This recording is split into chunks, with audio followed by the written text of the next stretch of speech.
Alhamdulillah, alhamdulillahi rabbil alamin, wal aqibatu lil muttaqin, wala udwana illa 'alal zalimin. Ashhadu an la ilaha illallah wahdahu la syarikalah, al malikul haqqul mubin. Wa ashhadu anna sayyidana Muhammadan abduhu wa rasuluh, sadiqul wa'dil amin. Allahumma salli wa sallim wa barik ala sayyidina Muhammad wa ala alihi wa ashabihi ajma'in. Subhanaka la ilma lana illa ma 'allamtana, innaka antal alimul hakim. La haula wa la quwwata illa billahil aliyyil azim. Amma ba'd. Yang saya hormati dan yang saya muliakan para alim ulama, para kiai, para asatidz, tokoh agama dan tokoh masyarakat yang hadir di pagi hari ini atau di subuh hari ini. Dan yang saya hormati serta saya muliakan Bapak Ibu, orang-orang tua saya dan seluruh jamaah yang insya Allah berkumpulnya kita di masjid ini, di rumah Allah yang mulia ini. Beginilah nanti harapan kita berkumpul di dalam surga Allah subhanahu wa ta'ala. Amin ya rabbal alamin. Bersyukur kita kepada Allah hingga sampai detik ini kita masih diberikan kesempatan oleh Allah membukakan mata kita yang mungkin tadi malam kita tidur memejamkannya. Terbukanya mata kita kembali ini adalah salah satu nikmat yang begitu luar biasa yang Allah berikan kepada kita. Nikmat kehidupan, kemudian kita masih bisa menghirup udara di pagi hari ini dengan begitu leluasanya. Kita bisa bernafas, dan dengan bernafas kita masih bisa hidup. Dan mudah-mudahan dengan kehidupan ini kita senantiasa mampu mendekatkan diri kepada Allah subhanahu wa ta'ala. Amin ya rabbal alamin. Salawat dan salam mari sama kita hadiahkan keharibaan kita, junjungan alam, seorang manusia yang agung, seorang manusia yang mulia. Kemuliaannya memang benar-benar mulia, karena yang memuliakannya adalah Allah yang maha mulia. Hebatnya beliau tidak pernah merasa mulia. Seorang manusia yang besar, kebesarannya memang benar-benar besar, karena yang membesarkannya adalah Allah yang maha besar. Dan hebatnya lagi beliau tidak pernah merasa besar. Dialah Nabi kita, Nabi Muhammad sallallahu alaihi wasallam. Mudah-mudahan kita semua tergolong ke dalam umat beliau yang kelak mendapatkan syafaatul uzmanya di yaumil mahsyar nanti. Amin ya rabbal alamin. Bapak Ibu, orang-orang tua saya, tuan-tuan guru yang dimuliakan oleh Allah subhanahu wa ta'ala. Kalau orang Medan bilang tak kenal maka tak sayang, tak sayang maka tak cinta.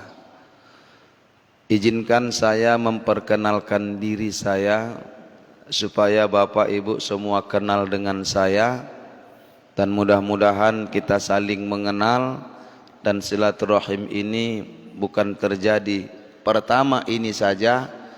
Dan bahkan kita berharap kepada Allah ini adalah awal dari silaturahim kita.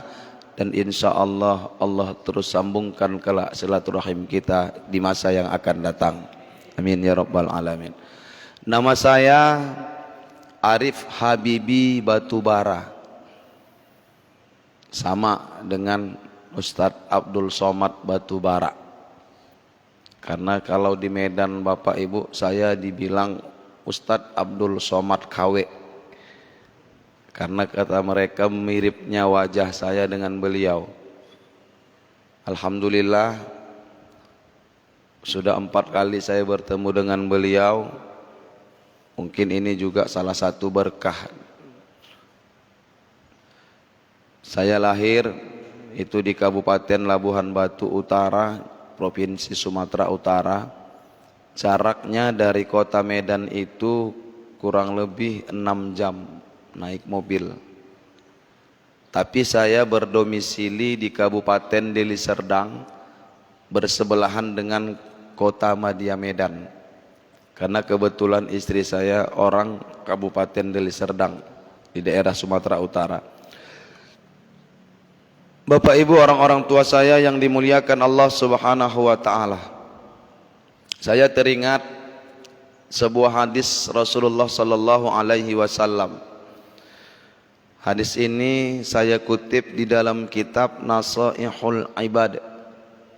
Pengarangnya Syekh Nawawi Al-Jawi Al-Bantani. Ini seorang ulama yang berasal dari kota Banten. Di dalam kitab tersebut termaktub sebuah ucapan atau hadis baginda Rasulullah sallallahu alaihi wasallam. Ketika para sahabat duduk-duduk berkumpul selesai sholat fardu subuh. Seperti kita ini Pak, selesai sholat fardu subuh kita ngumpul di luar, sahabat duduk-duduk. Kemudian Rasulullah datang menghampiri sahabat. Dan ini salah satu pelajaran bagi kita Bapak Ibu. Rasulullah saja masih mau datang hampiri sahabat. Rasulullah itu pemimpin terbaik dunia dan akhirat, masih datang hampiri sahabat. Ini kadang-kadang ada orang baru jadi ketua RT udah nggak mau Pak gabung sama masyarakat. Duduk nggak mau datengin, baru jadi bupati udah nggak pernah lagi duduk-duduk sama masyarakat.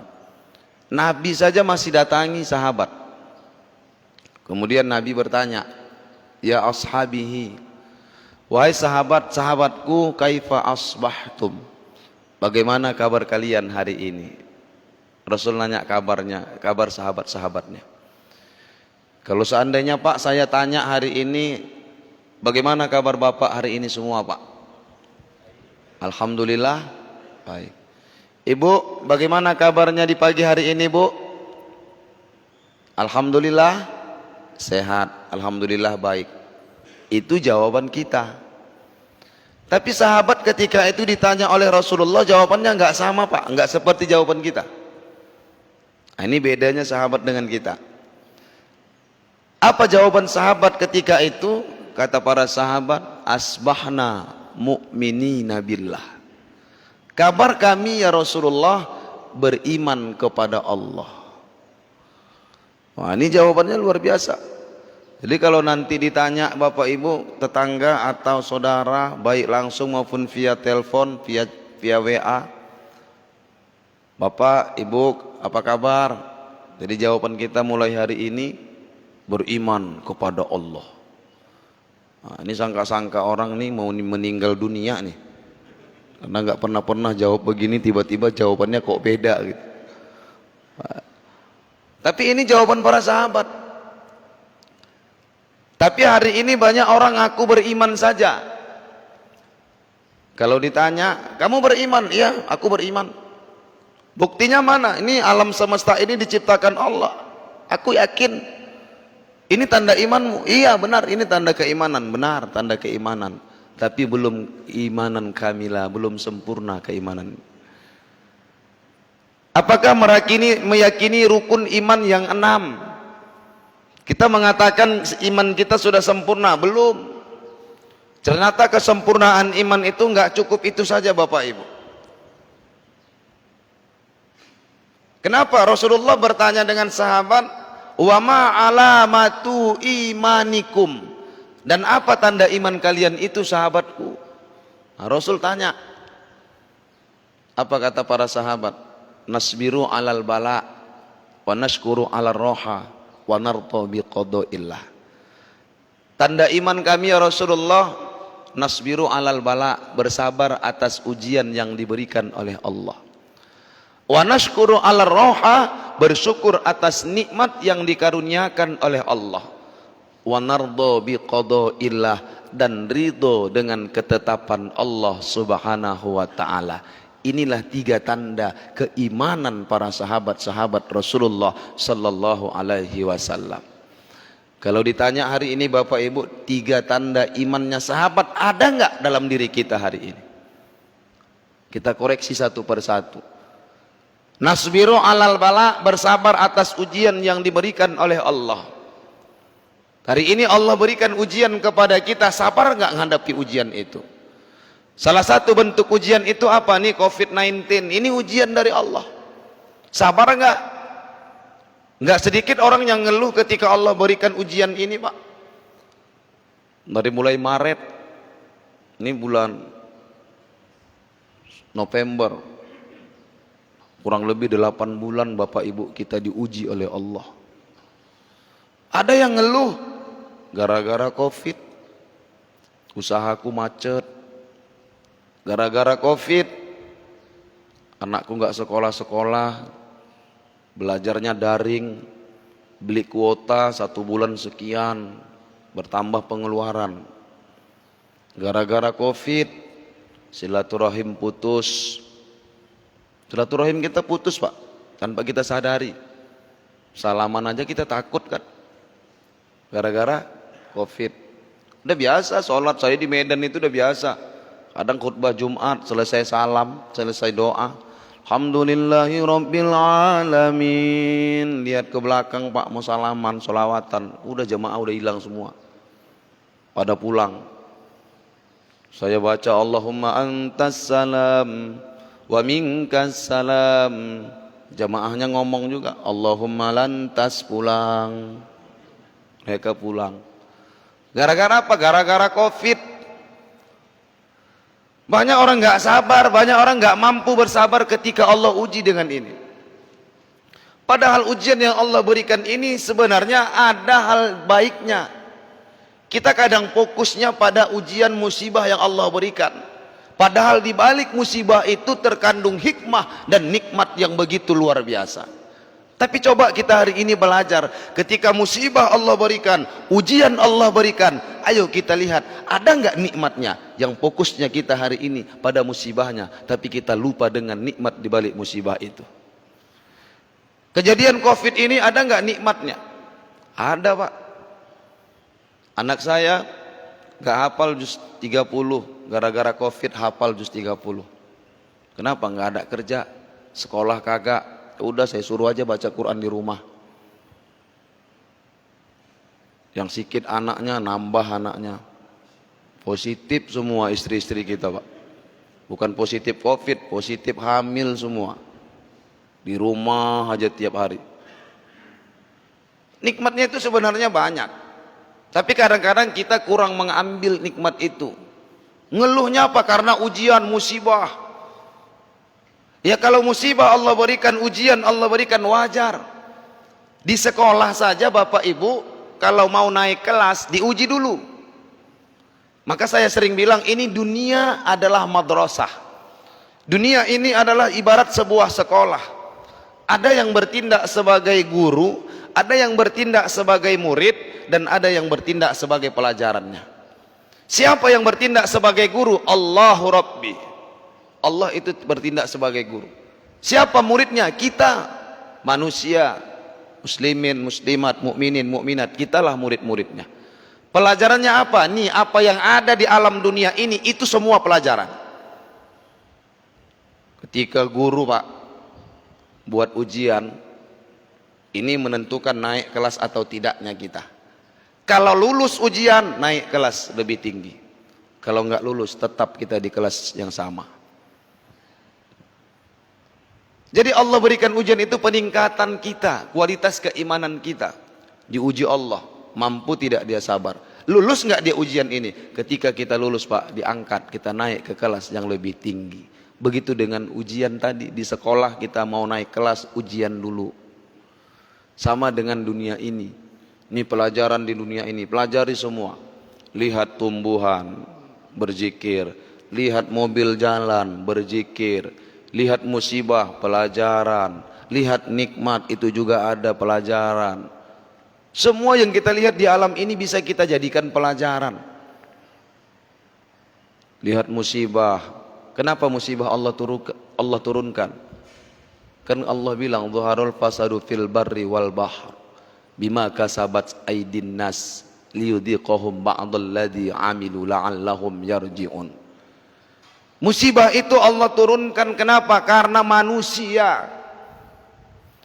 Imam Ibnu Katsir menafsirkan ayat ini di dalam tafsirnya Al-Qur'anul Azim, bisababi ma'asin nasi wa dzunubihim, yang disebabkan oleh ulah tangan manusia itu, kata Imam Ibnu Katsir, karena banyaknya dosa dan maksiat yang dilakukan oleh manusia, dan itulah sebabnya Allah turunkan bencana ke atas dunia ini tak pernah putus.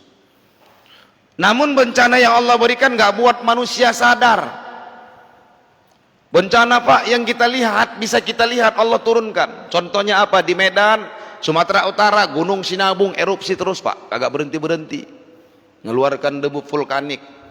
Bapak Ibu nggak lihat langsung ke sana, tapi melihat dari media sosial, kita lihat dari televisi, kita lihat bencana-bencana di Jawa, tanah longsor, banjir bandang, kita lihat Pak dengan mata kita walaupun nggak secara langsung. Artinya musibah itu bisa dilihat, dan itu buat juga manusia nggak sadar terus melakukan kemaksiatan.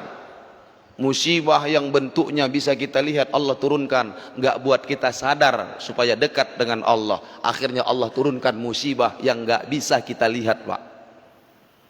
Porak-poranda kita nggak bisa lihat. Baru 8 bulan Allah berikan ini pandemi COVID-19, sudah porak-poranda dunia ini Bapak Ibu. Bagaimana kalau seandainya ini virus selama 3 tahun Allah turunkan terus, na'udzubillah. Hancur kita Pak.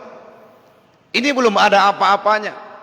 Belum ada apa-apanya, masih sedikit Bapak Ibu. Bapak Ibu mohon maaf kalau saya tanya, ada nggak yang tahu corona itu di mana sekarang? Ada yang tahu Pak? Nggak ada yang tahu. Kalau ada yang tahu, saya duluan yang datengin dia. Saya suruh pulang itu. Karena kita nggak tahu. Akhirnya apa? Khawatir semua, silaturahim hilang Pak. Kita berkunjung ke rumah saudara nggak berani, mau pelukan pun nggak berani. Ini alhamdulillah ambal sudah dipasang. Kan di Samarinda ini ini titik saya yang ceramah di kota Samarinda, titik yang ke-24. 24 yang ke-24 saya hari ini ceramah. Alhamdulillah, insya Allah nanti selesai sholat acara di sini saya bergerak ke Balikpapan. Di Balikpapan ada 3 titik. Besok selesai ceramah subuh lagi saya kembali ke Medan. Jadi saya kesini sudah hampir 2 minggu saya di kota Samarinda. Alhamdulillah saya lihat tuh masjid-masjid Pak. Saya ceramah keliling-keliling, belum ada tuh masjid yang ambalnya dipasang. Baru ini saya hadir. Baru ini, jujur. Di mana-mana saya ceramah belum ada yang dipasang, baru ini. Ini kan ujian juga. Di Medan hampir rata Pak. Mohon maaf kalau di Medan itu sekarang masjid semua ambal sudah dipasang. Gak ada lagi yang nggak dipasang. Tapi ketika Ramadan itu, wah, ini ujian luar biasa juga buat kami para dai, para ustadz. Saya masuk ke masjid Pak, sebelum masuk itu saya ditembak di jidat saya. Saya kirain apa nih main tembak-tembak, ternyata ini lihat suhu tubuh. Ya udah. Ketika sudah ditembak boleh masuk? Belum. Masuk dulu kita Pak, masuk dalam kotak. Di dalam kotak tuh muter-muter kayak Peragawati kita di dalam. Kemudian keluar air dari atas nyemprotin, suruh. Basah nih gamis. Masuk ke masjid, di masjid itu full AC. Ya Bapak, Ibu bayangin, ini gamis basah, kena AC-nya dingin, 16 Bu, full. Bayangin, saya pulang saya bilang sama istri saya, Ayang Beb, saya bilang gitu. Wah, kenapa Beb? Dibilang istri. Ya saya manggil istri saya Ayang Beb.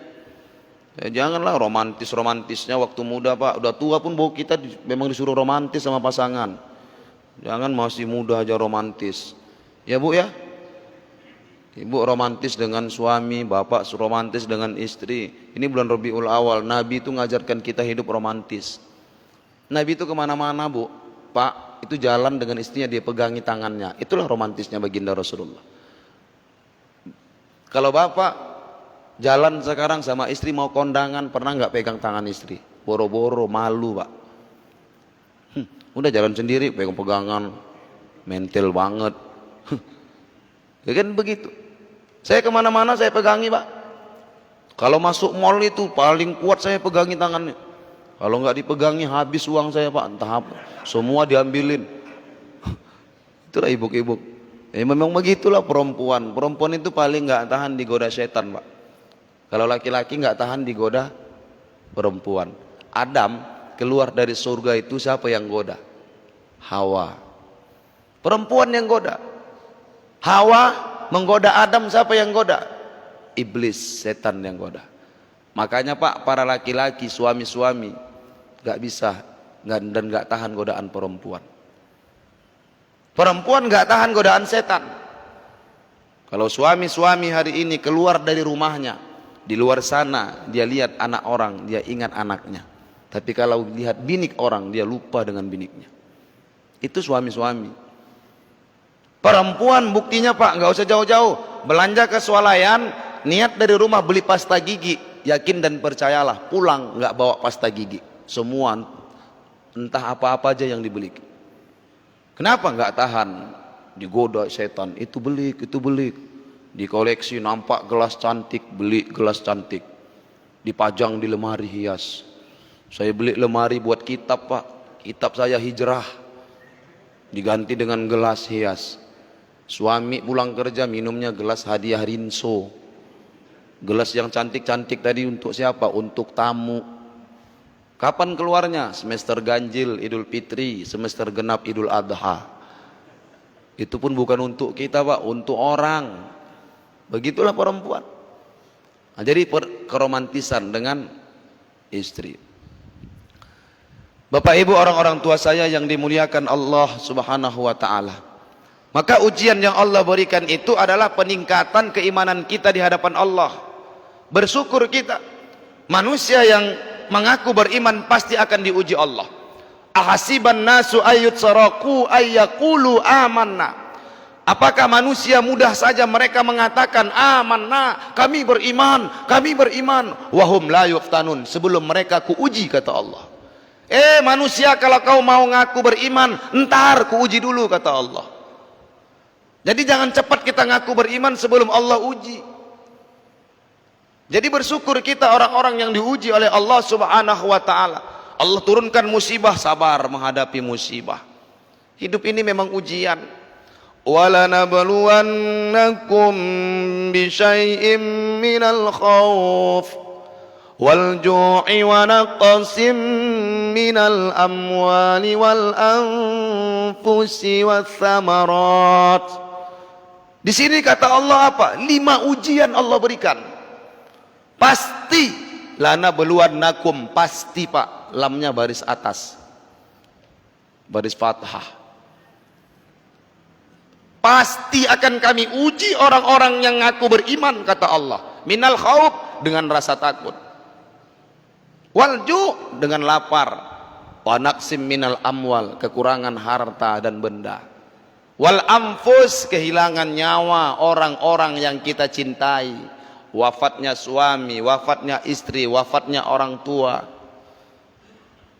Apalagi wath thamarat, kekurangan buah-buahan, musim pacekli. Ini kalau saya tanya Bapak Ibu, antara 5 ujian, takut, lapar, kurang harta, kehilangan orang-orang yang kita sayang, kemudian ini lagi 5 kekurangan buah-buahan. Di antara 5 ujian yang Allah berikan ini, mana yang enak? Gak ada yang enak Bapak Ibu. Gak ada yang enak. Tapi yang indahnya, coba di ujung ayat ini apa kata Allah? Wa basyiris sabirin. Dan ini kabar gembira buat orang-orang yang sabar. Kabar gembira Pak. Diberikan ujian 5 macam ujian itu, gak ada yang enak. Tapi ini kabar gembira loh. Masya Allah. Kabar gembira buat siapa? alladzina idza asabathum musibah, mereka yang apabila ditimpa musibah, diberikan Allah musibah, kuberikan musibah, kata Allah, qalu, dia mengatakan, inna lillahi wa inna ilaihi raji'un, sesungguhnya datang daripada Allah dan pasti akan kembali kepada Allah. COVID-19, virus corona, Allah yang datangkan. Tidak ada satu makhluk pun yang bisa menghilangkan virus ini kalau bukan Allah subhanahu wa ta'ala.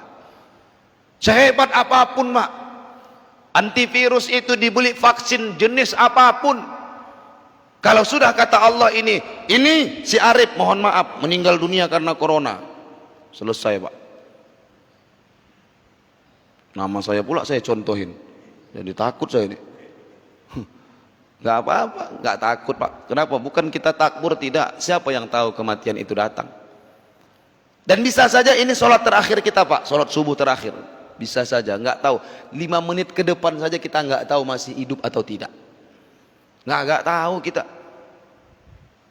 Ya, idza jaa ajaluhum la yastakhiruna sa'ah wa la yastaqdimun.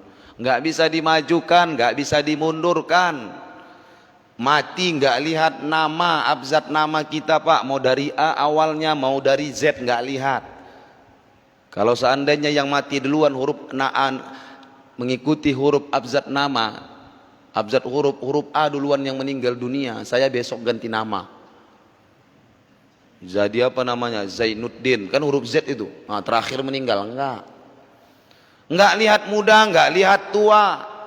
Yang muda belum tentu mati belakangan, yang muda juga belum tentu mati, yang tua belum tentu mati duluan, belum tentu pak. Ada yang muda duluan, bahkan ada yang bayi baru lahir meninggal. Bukan lihat usia, nggak lihat status penyakit, bukan. Mau penyakit rematik, asam urat kah, yang mohon maaf yang sudah diponis kena COVID-19 pun kalau kata Allah nggak akan mati. Sehebat apapun. Jadi itu pak, ujian ini ya bu, tingkatan iman kita. Mudah-mudahan ujian yang Allah berikan ini kita sabar menghadapi ujian ini. Dan insya Allah orang-orang yang sabar menghadapi musibah atau ujian dari Allah, inilah hamba-hamba Allah yang Allah banggakan di hadapan malaikat-malaikatnya. Amin ya Rabbal. Yang kedua, singkat saja, sudah jam 6. Bapak, ibu pasti lapar kan? Sama, soalnya saya cacing juga sudah miss call dari tadi. Yang kedua, wa nashkuru ala roha, bersyukur atas nikmat yang dikaruniakan oleh Allah. Nikmat banyak. Kita nggak usah hitung dulu di luar, hitung dulu dari tubuh kita ini. Dari mulai rambut sampai ujung kaki, ini nikmat dari Allah. Nikmat tubuh ini saja kalau Allah suruh hitung kita nggak sanggup menghitungnya. Makanya kata Allah la tuhsuha, tidak akan sanggup kita untuk menghitung nikmat dari Allah. Seandainya itu air lautan dijadikan sebagai tinta, pepohonan yang ada di dunia ini itu dijadikan sebagai penanya untuk menuliskan nikmat dari Allah kepada kita, maka air lautan sebagai tinta dan pepohonan sebagai pena tidak akan pernah cukup untuk menuliskan nikmat dari Allah subhanahu wa ta'ala yang Allah karuniakan kepada kita. فَبِأَيِّ آلَاءِ رَبِّكُمَا تُكَذِّبَانِ. Maka nikmat Tuhanmu yang mana lagi yang kau dustai? Yang mana yang kita dustakan? Gak bisa kita ngomong. Mata masih bisa melotot, nikmat Allah. Hidung ini masih mending bu, terbuka. Kalau di Medan itu saya ngisi pengajian tuh masjidnya tertutup, langgar tertutup pakai AC. Tiba-tiba nih gitu asik-asik dalam majelis ada yang buang angin. Itu bayangin pak, dalam ruangan tertutup itu pak ada yang buang angin, itu baunya itu nggak keluar-keluar, muter-muter aja di dalam. Itu baunya yang lebih parahnya itu depan ustadznya itu bertahan lama tuh baunya. Ibu-ibu udah pada bingung, udah pada siapa kok nggak ada akhlak tuh, siapa ribut tuh, ngoceh semua. Saya bilang ibu udah ibu nggak usah ribut, nggak usah tenang, nggak usah ribut, nggak usah galau gara-gara bau yang begini, nggak apa-apa, nikmati aja. Syukur aja kita. Ya bersyukur. Alhamdulillah ya Allah. Ini bau apa nih? Bau-bau kentut lah dibilang. Kalau bahasa Inggrisnya kan itu. Alhamdulillah masih bisa aku cium. Saya masih bisa cium bau ya Allah. Berarti hidung saya masih sehat. Ya kalau orang sudah kebaukan Pak, sudah semua pada tutup hidung. Ada seorang ibu, seorang bapak, dia tenang-tenang saja, santai. Ini kan udah penyakit berarti hidungnya. Berarti hidungnya sudah ada sakit. Kenapa dia nggak bisa cium bau lagi? Bersyukur.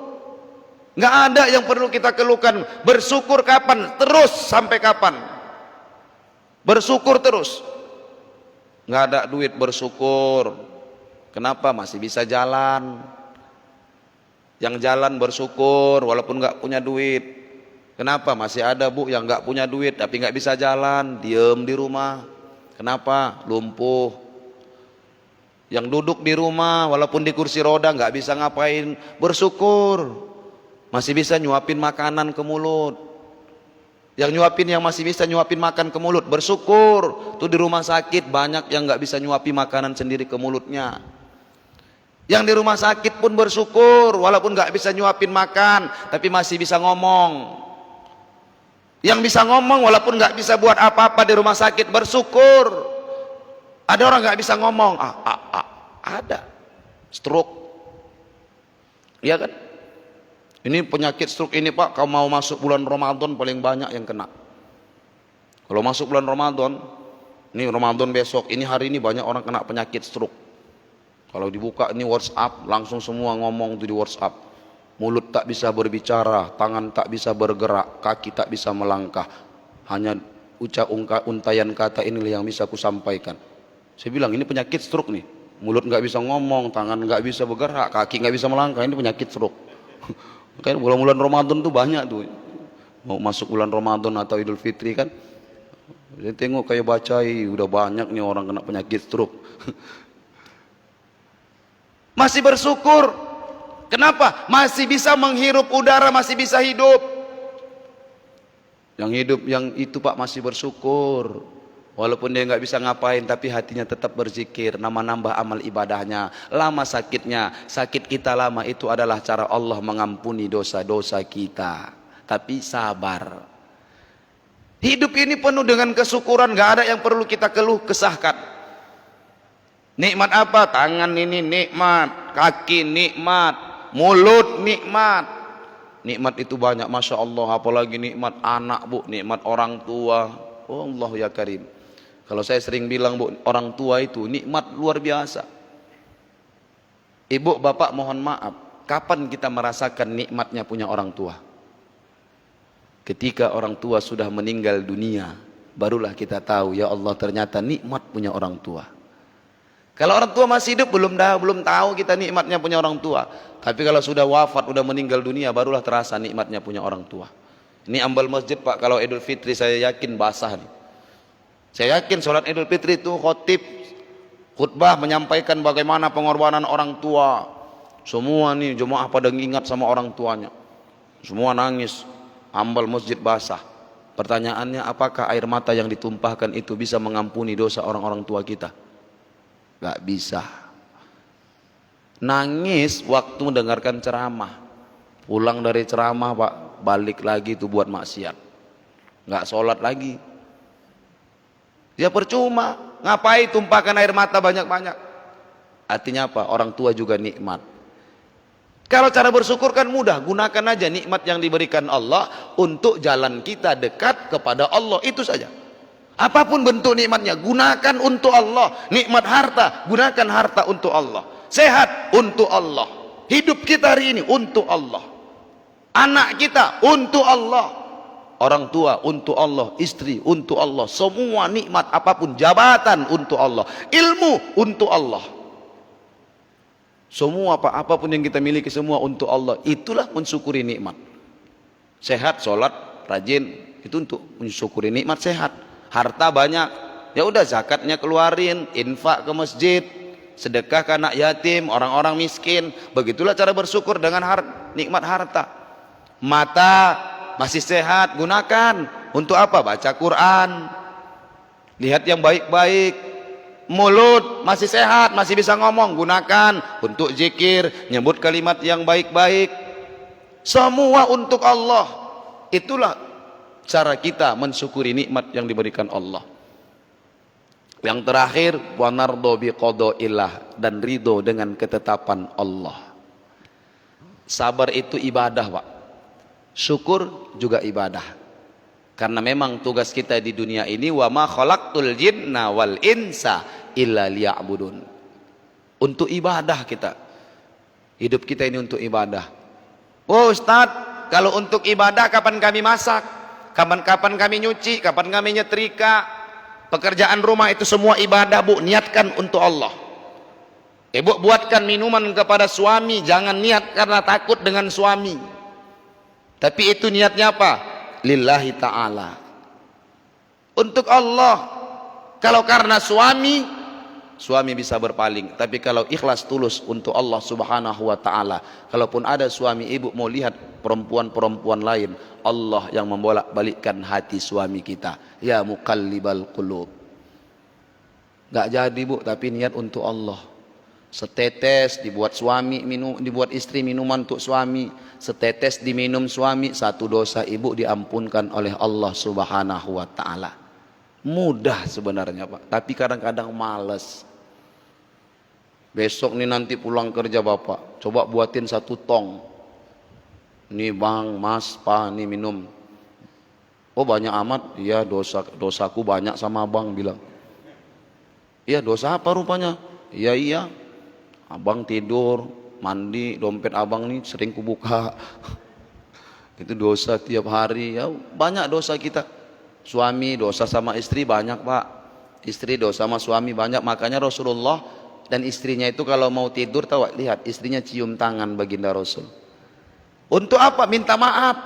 Di saat itu, ya Rasulullah, kalau selama hidup ini saya pernah melakukan kesalahan, maafkan kesalahanku ya Rasulullah. Kalau nanti saya tidur, kita tidur, aku tidur, nggak bangun-bangun lagi, Allah sudah ampuni dosanya. Kalau dosa sama Allah enak, istighfar, Allah ampuni. Kalau dosa sama manusia, sebelum kita meminta maaf kepada manusia tempat melakukan kesalahan itu, belum Allah ampuni dosanya. Ibu minta maaf, cium tangan suami. Wah, padahal fadilahnya luar biasa, Pak. Ibu-ibu itu cium tangan suami, fadilahnya apa? Sama dengan mencium Hajarul Aswad. Ternyata Hajarul Aswad ada di rumah ibu. Apalagi kalau suaminya agak hitam-hitam badannya, kulitnya, itu Hajarul Aswad beneran. Ya kan begitu, Pak. Ya Hajarul Aswad. Ya jangan ngikuti Nabi semua. Nabi panggil Aisyah, ya Humairah, wahai pipi yang kemerah-merahan. Kenapa? Karena Aisyah memang pipinya merah, makanya Rasul panggil ya Humairah. Datang si ibu ngamalkan semua yang dibuat Nabi. Nabi panggil istri ya Humairah, ibu manggil suaminya ya Hajarul Aswad. Ya suami marah. Enggak semua juga, Pak, yang dibuat Nabi itu bisa kita buat. Enggak semua. Contohnya apa lagi? Nabi itu Abu Bakar dan Umar siapanya Nabi? Sahabat ya, Pak. Selain sahabat siapa? Mertuanya Nabi. Pernahkah Nabi panggil Abu Bakar dan Umar dengan sebutan ya abeti, ya abi, ya ayahku, wahai mertuaku? Pernah? Enggak pernah. Nabi memanggil Umar dan Abu Bakar dengan sebutan nama. Ya Abu Bakar, ya Umar. Kalau mau buat semua yang dibuat Nabi, coba Pak pulang dari sini. Kalau nandanya Joko nama mertua kita, kok ntar nih. Kalau nggak dilempar pakai sepatu. Jadi kan itu nggak bisa kita lakukan. Nah, jadi begitulah kehidupan ini. Ada yang bisa kita lakukan, ada yang nggak. Pandai-pandailah. Ya Bu, romantis, salam suami. Sudah disalam istri, Pak, cium kening istri. Ini saya bilang tadi, keromantisan di hari tua. Cium kening istri. Nggak apa-apa, bunyi-bunyi, kuat-kuat, nggak apa-apa, Pak. Muah, nggak apa-apa. Ya istri kita kok. Yang salah itu kan cium kening istri orang. Nah itu baru salah, dosa, maksiat, dosa besar pun lagi. Tapi kalau istri kita nggak ada masalah. Ibu pernah dicium suami keningnya? Ibu? Gak ada yang jawab. Ibu pernah dicium suami keningnya mau tidur? Alhamdulillah nggak pernah. Kenapa ibu nggak pernah dicium sama suami keningnya mau tidur? karena ibu itu sering oleskan balsem. Panas mulut bapak ciumnya. Coba oleskan parfum, insya Allah bapak setiap malam mau tidur cium kening ibu. Nah, itulah indahnya. Nabi itu ngajarin begitu. Bangun tidur, salam lagi suami, suami cium lagi kening istri. Masya Allah, romantis pak. Romantis hidup rumah tangga. Apalagi mohon maaf ibu, istri-istri ketika menawarkan diri berhubungan kepada suami, nawarkan diri itu pahalanya sama dengan pahala umroh. Enak ya pak, ibu-ibu bisa umroh tiap malam. Dia kan begitu, bisa umroh. Kita nggak bisa pak. Ini kadang-kadang pak, suami jangan, istri jangankan nawarkan, suami udah kasih kode, istri nggak ngerti. Disuruh nunggu lagi. Udah tunggu, sholat tahajud ntar. Udah duduk aja tuh tempat tidur. Sholat tahajud ibu itu. Allahu Akbar sampai baca waladhdallin amin. Baca ayatnya apa? Ar-Rahman, 'allamal Qur'an. Suami mikir, "Ih, Ar-Rahman panjang bener ayatnya. Jam berapa nih selesai?" Kasihan suaminya nunggu lama. Ya kan begitu. Jangan malu-malu bu, nggak apa-apa suami kita, tawarkan diri kita. Malu Ustaz dengar anak. Ya pakai dikasih kode. Jangan bilang seperti itu sama suami. Ada anak situ tinggal bilang sama suami, "Mas, Pak, iya mah, Mama mau umroh," bilang aja gitu. Kan nggak ngerti anak. Ya palingan anak nanya, "Kapan mak berangkat?" Udah kamu nggak ngerti, udah sana, anak-anak nggak ngerti sana aja. Indah pak, indah. Nah, kalau kita contoh kehidupan Nabi, masya Allah, indah kehidupan kita. Ya pak, musibah, sabar, sabar itu ibadah, syukur itu ibadah. Hidup di dunia untuk ibadah, itu tugas kita. Mana tugas Allah? Hasil dari ibadah kita itu tugas Allah, jangan campuri. Terkadang kita kebalik pak, tugas Allah kita mau ikut campur. Aku udah sholat setiap hari, sholat duha, kok nggak kaya-kaya? Sudah sholat tahajud, tapi kok nggak kaya-kaya? Memang itu adalah fasilitas Allah berikan.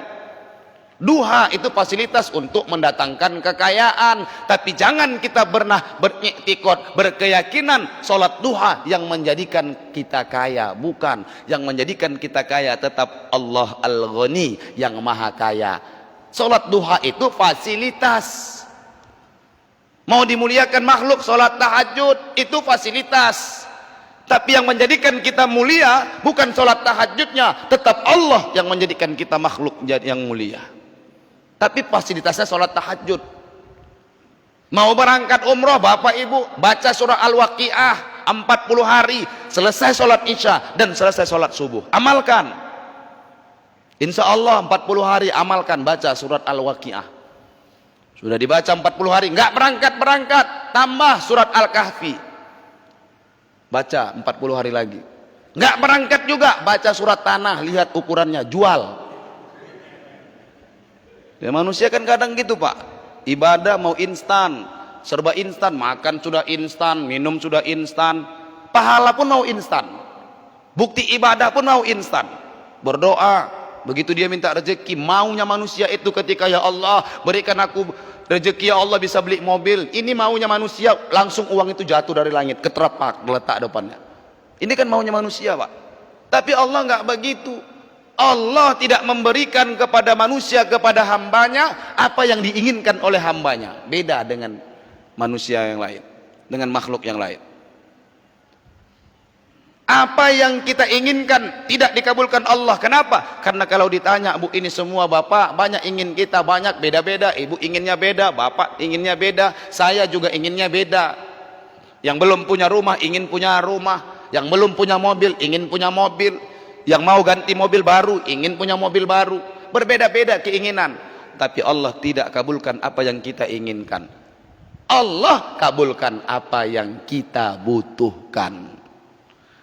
Kalau kita hari ini ingin punya mobil tapi belum butuh, Allah belum kasih.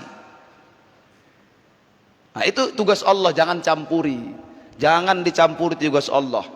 Sholat mau kaya, banyak pak orang sholat mau kaya. Ada 8 doa di dalam sholat ketika duduk antara 2 sujud. Coba cari satu persatu pak, adakah meminta kekayaan di situ? Rabbighfirli warhamni wajburni warfa'ni, warzuqni, wahdini, wa'afini, wa'fu anni. Rabbighfirli, ampuni aku, warhamni, kasihi aku, wajburni, cukupkan aku, apalagi warfa'ni, angkat derajatku, warzuqni, berikan aku rezeki, wahdini, berikan aku hidayah petunjuk, wa'afini, sehatkan aku, wa'fu anni, maafkan kesalahanku. Di mana di situ minta kaya? Gak ada. Kenapa? Karena hasil ibadah tugas Allah, jangan campuri. Apapun hasilnya, itulah yang sudah menjadi ketetapan Allah Subhanahu wa ta'ala. Tapi jangan kita larikan ke fikih atau ke syariat. Kalau Imam Ibnu Athaillah Asyakandari mengatakan dalam kitab Al-Hikamnya, ikhtiar manusia tidak akan pernah bisa untuk menyingkap tirai takdir. Gak bisa. Ketetapan Allah itu semua yang diberikan Allah dari balasan ibadah kita, mau baik, mau tidak, mau senang ataupun susah, itu sudah ketetapan Allah. Ketika kita tidak ridho dengan ketetapan Allah, itulah sebuah maksiat yang baru. Suami meninggal, itu ketetapan Allah. Ibu nggak terima, jadi dosa, maksiat itu, Bu. Padahal kalau kita nggak ridho, suami juga nggak akan hidup lagi. Kita dapat musibah, Pak, kita nggak ridho, hilang, mohon maaf, na'udzubillah, motor kita hilang, musibah, nggak ridho itu maksiat, nah begitu. Jadi jangan kita mau sudah jatuh, ketimpa tangga, kesiram cat, udah kepala kemudian masuk sarung cat, dikejar anjing lagi, coba bayangin, kan kasihan hidup kita kalau seperti itu, sedih kita, Pak. Nah, jadi itu sudah tugas Allah, jangan kita campuri, laksanakan saja tugas kita, Pak. Karena kita nggak tahu takdir, maka ayo ikhtiarlah sebanyak-banyaknya. Nggak cukup tawakal. Orang COVID ini, Pak, ngapain takut sama COVID? Kalau mati kan mati juga. Kalau nggak mati ya nggak mati. Itu nggak bisa, salah. Ini namanya tawakal yang salah. Tawakal yang benar itu ada ikhtiar. Bapak jalan ke Balikpapan naik sepeda motor. Tiba-tiba di tengah perjalanan masuk azan zuhur, waktu sholat zuhur. Bapak singgah itu ke masjid, masuk ke parkiran. Kemudian bapak sudah di parkiran, tinggalkan tuh motor, kuncinya tinggalkan. Jangan dibawa kuncinya, ngomong aja sama Allah, tawakal. Ya Allah, aku serahkan ini samamu ya Allah. Insya Allah, Pak, keluar kita dari masjid selesai sholat, itu sepeda motor hilang. Ini kan salah. Harusnya apa? Kita kunci dulu setangnya, kita ambil gembok, kalau ada piringan cakramnya digembok dulu. Sudah ikhtiar kita baru ngomong sama Allah, ya Allah, inilah ikhtiar yang bisa kulakukan yang maksimal. Sudah kulakukan ikhtiarku, selanjutnya ya Allah, aku serahkan kepadamu. Kalau seandainya harta ini, sepeda motorku ini masih bertahan, aku keluar dari masjid ini, berarti nikmat yang kutitipkan masih erat dalam kehidupanku. Maka betul kata Nabi, likulli syai'in iqalun ni'mah asyukru. Setiap segala sesuatu itu ada ikatan, dan ikatan nikmat adalah syukur kepada Allah Subhanahu wa ta'ala. Tapi kalau sepeda motor saya ini hilang, saya keluar dari masjid, bilang sama Allah, berarti ini adalah ujian darimu ya Allah. Memang susah, Pak, ngamalinnya. Ya sama-sama lah kita ngamalinnya. Saya juga Ustadz ini namanya muadzin, Pak. Tahu muadzin? Muadzin itu kan manggil orang azan, dia ikut sholat. Nggak ada muadzin selesai azan dia pulang. Itu namanya muadzin kurang ajar namanya. Ya kan, dia panggil sholat, Allahu akbar ya Allah, sholat, datang orang sholat, dia ikut sholat. Saya ngajak untuk mengamalkan ini, saya juga ikut mengamalkannya. Jadi ku ampusakum wa ahlikum naro itu, Pak, jangan memahaminya begitu. Ini kadang-kadang orang beda memahami. Ketika diajak ibadah, ini mohon maaf, jamaah-jamaah tablik tuh, saudara-saudara kita kan banyak tuh keliling-keliling tuh, ya kan, khurut sampai keluar 40 hari begitu dia. Mereka kadang-kadang sering diusir tuh, Pak. Ketika diajak, yuk Pak, dan nanti di masjid ada majelis pengajian begini, itu ada masyarakat bilang, ku amfusakum wa ahlikum naro, dirimu dan keluargamu dulu dakwah, baru ke orang. Kalau pikiran seperti ini yang dilakukan oleh Nabi, nggak akan ada Islam sampai hari ini, Pak. Kenapa? Abu Thalib nggak mengucapkan 2 kalimat syahadat sampai meninggal dunia. Kalau dia pelihara dulu, menunggu semua keluarganya masuk agama Islam, nggak akan berdakwah Rasulullah. Kan sama dengan muadzin tadi. Muadzin juga nggak mungkin dia, wah ini udah masuk waktu zuhur, kemudian dia sholat zuhur dulu, Allahu Akbar, sudah selesai dia sholat zuhur baru dia azan. Selesai azan dia pulang, datang ketua masjid panggil, "Hei, kok pulang?" "Aku ampusakum wa ahlikum naru." Diriku dan keluargaku kujaga dulu. Tadi aku sudah sholat zuhur, Pak Ketua Masjid. Nah sekarang tergantung Pak Ketua Masjid, aku udah sholat zuhur, jadi aku pulang. Sah sholatnya? Tak sah, karena belum masuk waktu zuhur. Jadi sama-sama kita amalkan. Mudah-mudahan 3 tanda keimanan sahabat ini Bapak Ibu mampu kita amalkan, menjadi iman kita menjadi iman yang sempurna kepada Allah Subhanahu wa taala. Mudah-mudahan kita semua yang hadir di sini Allah akan pertemukan kelak kita bersama dengan baginda Rasulullah dan menatap wajah yang tampannya di dalam surga Allah Subhanahu wa taala. Amin ya rabbal alamin. Ini sajalah yang dapat saya sampaikan. Mohon maaf saya atas segala kekurangan dan kekhilafan. Yang baik itu datangnya daripada Allah, yang tak baik pasti datangnya dari saya sendiri. Unzur maqala wala tanzur man qala. Lihatlah yang disampaikan, jangan pernah lihat siapa yang menyampaikan. Karena yang menyampaikan di hadapan Bapak Ibu saat ini belum tentu lebih baik dan lebih mulia daripada Bapak Ibu yang mendengarkan apa yang saya sampaikan. Nasrun minallahi wa fathun qarib wa basyiril mu'minin. Assalamualaikum warahmatullahi wabarakatuh. A'udzu billahi minasyaitonir rajim. Bismillahirrahmanirrahim. Alhamdulillahi rabbil alamin. Wassalatu wassalamu ala asyrafil anbiya'i wal mursalin wa ala alihi wa ashabihi ajma'in. Allahumma ighfir lana dhunubana wa liwalidayna warhamhuma kama rabbayana shaghira. ولجميع المسلمين والمسلمات والمؤمنين والمؤمنات الأحياء منهم والأموات برحمتك يا أرحم الراحمين. اللهم ارزقنا إيمانا كاملا ويقينا صادقا وعلما نافعا وقلبا خاشعا وعملا مقبولا وتوبة نصوحا وحسن الخاتمة. اللهم ارزقنا رزقا واسعا حلالا طيبا مباركا جميلا وإلى الخير قربنا وعن الشر أبعدنا وقض حوائجنا في الدين والدنيا والآخرة إنك على كل شيء قدير. اللهم تقبل منا دعاءنا ونياتنا وحاجاتنا ومقاصدنا إنك أنت السميع العليم وتب علينا إنك أنت التواب الرحيم. ربنا هب لنا من الصالحين ربنا هب لنا من الصالحين ربنا هب لنا من الصالحين ربنا آتنا في الدنيا حسنة وفي الآخرة حسنة وقنا عذاب النار. وصلى الله وسلم عليه والحمد لله رب العالمين. تقبل الله منكم.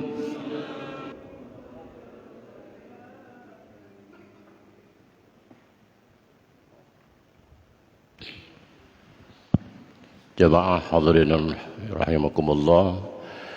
Demikianlah tadi tausiah mau'izatul hasanah yang beliau sampaikan, mudah-mudahan bisa kita amalkan di dalam kegiatan kita sehari-hari.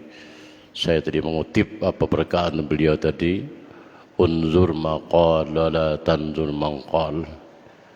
Lihat apa yang dibicarakan, jangan lihat siapa yang berbicara. Kami dari segenap pengurus Masjid Besar Al-Subrin kami terima kasih dan penghargaan yang setinggi-tingginya atas kehadiran beliau di tempat ini, dan kita doakan mudahan beliau diberikan Allah kesehatan, diberikan Allah panjang umur, dan di hari-hari akan datang kita dapat bertemu kembali dengan beliau ini. Sungguh luar biasa kita dapat bertemu dengan beliau, dan mudah-mudahan kita sabarataan diberikan Allah panjang umur dan dimurahkan rezeki. Billahi taufiq hidayah wal afi minkum. Wassalamualaikum warahmatullahi taala wabarakatuh.